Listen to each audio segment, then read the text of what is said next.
ನಮಸ್ಕಾರ, welcome back to my channel. ನಾನಿವತ್ತು ತೋರಿಸ್ಕೊಡುತ್ತಿರುವಂತಹ ರೆಸಿಪಿ ಹೋಟೆಲ್ ಸ್ಟೈಲಲ್ಲಿ ಯಾವ ಥರ ಕೋಕೋನಟ್ ಚಟ್ನಿ ಮಾಡೋದು ಅಂತ ನಾನು ತೋರಿಸ್ಕೊಡ್ತೀನಿ.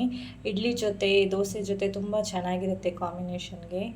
ಬನ್ನಿ ತೋರಿಸ್ತೀನಿ ಯಾವ ಥರ ಮಾಡೋದು ಅಂತ. ಇದಕ್ಕೆ ಮೊದಲು ಪಾತ್ರೆಗೆ ಶೇಂಗಾ ಕಡಲೆ ಹಾಕಿ ಚೆನ್ನಾಗಿ ಹುರ್ಕೋಬೇಕು. ಶೇಂಗಾ ಕಡಲೆ ಹಾಕಿ ಚೆನ್ನಾಗಿ ಹುರ್ಕೊಳ್ಳಿ. ಚಿಪ್ಪೆ ಸಮೇತ ಹಾಕಬೇಡಿ. ಚಿಪ್ಪೆ ಸಮೇತ ಹಾಕಿದರೆ ಚಟ್ನಿ ಅಂದರೆ ಬಾಯಲ್ಲಿ ಸಿಗುವಾಗ ಕಹಿ ಆಗುತ್ತೆ. ಫ್ರೈ ಮಾಡಿ ಆದಮೇಲೆ ಚಿಪ್ಪೆ ತೆಗೆದು ಆಮೇಲೆ ಚಟ್ನಿ ಮಾಡಲಿಕ್ಕೆ ರುಬ್ಲಿಕ್ಕೆ ಹಾಕಬೇಕು.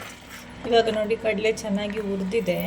ಈ ಥರ ಚೆನ್ನಾಗಿ ಹುರಿದು ಚಿಪ್ಪೆ ತೆಗೆದು ಇಡಬೇಕು. ಇವಾಗ ಇದೇ ಪಾತ್ರೆಗೆ ಸ್ವಲ್ಪ ಎಣ್ಣೆ ಹಾಕಿ ಆದ ನಂತರ ಮೆಣಸಿನ್ಕಾಯಿ ಆದಮೇಲೆ ಸ್ವಲ್ಪ ಬೆಳ್ಳುಳ್ಳಿ, ಒಂದು ಚಿಕ್ಕ ತುಂಡಷ್ಟು ಶುಂಠಿ, ಕರಿಬೇವಿನ ಸೊಪ್ಪು, ಒಂದಷ್ಟು ಹುಣಸೆ ಹುಳಿ, ಕಾಳು ಮೆಣಸು, ಅರ್ಧ ತುಂಡಷ್ಟು ನೀರುಳ್ಳಿ ಚೆನ್ನಾಗಿ ಫ್ರೈ ಮಾಡ್ಕೊಳ್ಳಿ.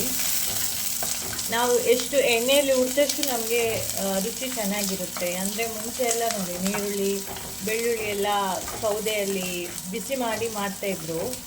ಅದು ತುಂಬ ಟೇಸ್ಟ್ ಬರುತ್ತೆ.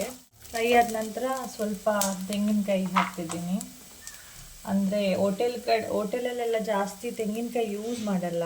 ಯಾಕೆ ಅಂದರೆ ಅದು ಕೆಟ್ಟೋಗುತ್ತಲ್ಲ, ಒಂದು 3 hours ಇಡಲಿಕ್ಕಾಗುತ್ತೆ, ಜಾಸ್ತಿ ಇಡಲಿಕ್ಕಾಗಲ್ಲ. ಈಗ ನಾವು ಮನೇಲಿ ಮಾಡೋದಾದರೆ ತೆಂಗಿನಕಾಯಿ ಯೂಸ್ ಮಾಡ್ಬೋದು, ಚೆನ್ನಾಗಿರುತ್ತೆ. ಮನೇಲಿ ಯೂಸ್ ಮಾಡೋದಾದರೆ ತೆಂಗಿನಕಾಯಿ ಹಾಕ್ಬೋದು, ಚೆನ್ನಾಗಿರುತ್ತೆ, ಟೇಸ್ಟಿಯಾಗಿರುತ್ತೆ. ನೋಡಿ ಈ ಥರ ಚೆನ್ನಾಗಿ ಹುರ್ಕೊಳ್ಳಿ. ಇವಾಗ ಮಿಕ್ಸಿ ಜಾರಿಗೆ ನೋಡಿ ಕಡಲೆ ಚೆನ್ನಾಗಿ ಹುರಿದಿಟ್ಟಂತಹ ಕಡಲೆ ಚಿಪ್ಪೆ ಸೆತ್ತು ಇಟ್ಟಿದ್ದೀನಿ. ಇವಾಗ ಚೆನ್ನಾಗಿ ಹುರಿದಿದ್ದಂತಹ ಕಾಯಿಮೆಣಸು, ತೆಂಗಿನಕಾಯಿ, ಕರಿಬೇವು ಎಲ್ಲ ಇದನ್ನು ಹಾಕ್ಕೊಳ್ಳೋಣ ಮಿಕ್ಸಿ ಜಾರಿಗೆ. ತೊಳೆದು ಕಟ್ ಮಾಡಿದ್ದಂತಹ ಕೊತ್ತಂಬರಿ ಸೊಪ್ಪು ಹಾಕ್ತಾ ಇದ್ದೀನಿ. ಸ್ವಲ್ಪ ಕಲ್ಲುಪ್ಪು ಹಾಕ್ತಾ ಇದ್ದೀನಿ. ಮಿಕ್ಸಿಯಲ್ಲಿ ಗ್ರೈಂಡ್ ಮಾಡ್ಕೊಳ್ಳೋಣ. ಇವಾಗ ಚಟ್ನಿ ರೆಡಿಯಾಗಿದೆ. ಇದಕ್ಕೊಂದು ಸಣ್ಣ ಒಗ್ಗರಣೆ ಮಾಡ್ಕೊಳ್ಳೋಣ.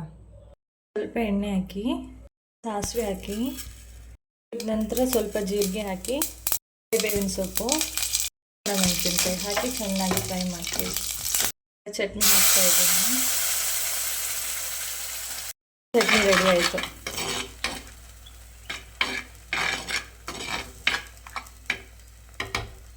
ಯಾರೆಲ್ಲ ನನ್ನ ಚಾನಲ್ನ ಸಬ್ಸ್ಕ್ರೈಬ್ ಮಾಡಲಿಲ್ಲ, ಸಬ್ಸ್ಕ್ರೈಬ್ ಮಾಡ್ಕೊಳ್ಳಿ. ಕಮೆಂಟ್ ಬಾಕ್ಸಲ್ಲಿ ತಿಳಿಸಿ ಯಾವ ಥರ ಆಗಿತ್ತು ಮಾಡಿದ್ದೆ ಚಟ್ನಿ ರೆಸಿಪಿ. ಅದೇ ಥರ ಇನ್ನೂ ಯಾವುದಾದ್ರೂ ರೆಸಿಪಿ ಬೇಕಾದರೆ ಕಮೆಂಟ್ ಬಾಕ್ಸಲ್ಲಿ ತಿಳಿಸಿ.